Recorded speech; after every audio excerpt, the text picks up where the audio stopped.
সবচেয়ে মজার কথা কি জানেন, কোন বান্দা যদি নিজে থেকে চায় আমি পরিবর্তন হব, সে ছেলে হোক কিংবা মেয়ে হোক, সে যদি অন্তর থেকে সে যদি এতটুক চায় আমি পরিবর্তন হব, আল্লাহ পাকও তাকে পরিবর্তন হওয়ার জন্য সাহায্য করেন। কত বেনামাজ এখন নামাজি হয়েছে জানেন? সুবহানাল্লাহ। কত নামাজ এখন তাহাজ্জুদ ওয়ালা হয়েছে, হাজার হাজার আছে। এক সময় নেশা করতো এমন ছেলে, এখন 5 ওয়াক্ত নামাজি হয়েছে এমনও আছে।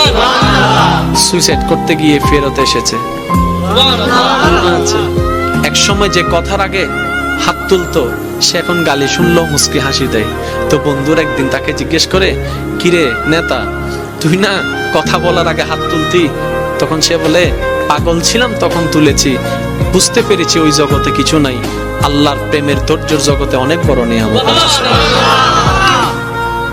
এত বড় বড় সফল ব্যক্তি যদি ছোটবেলায় লাথি খাইতে পারে, আপনি পারবেন না কেন? আর সবার কথা বাদ দেন, ও নবী, আপনি শুধু একবার বলতেন জিবরাইল উল্টাই দিত, আপনি বললেন না কেন? নবী রাহমাতুল লিল আলামিন বলে, পাওয়ার থাকার পরও যে পাওয়ার দেখায় না, সে তো সত্যিকার পাওয়ারফুল ব্যক্তি। সুবহানাল্লাহ।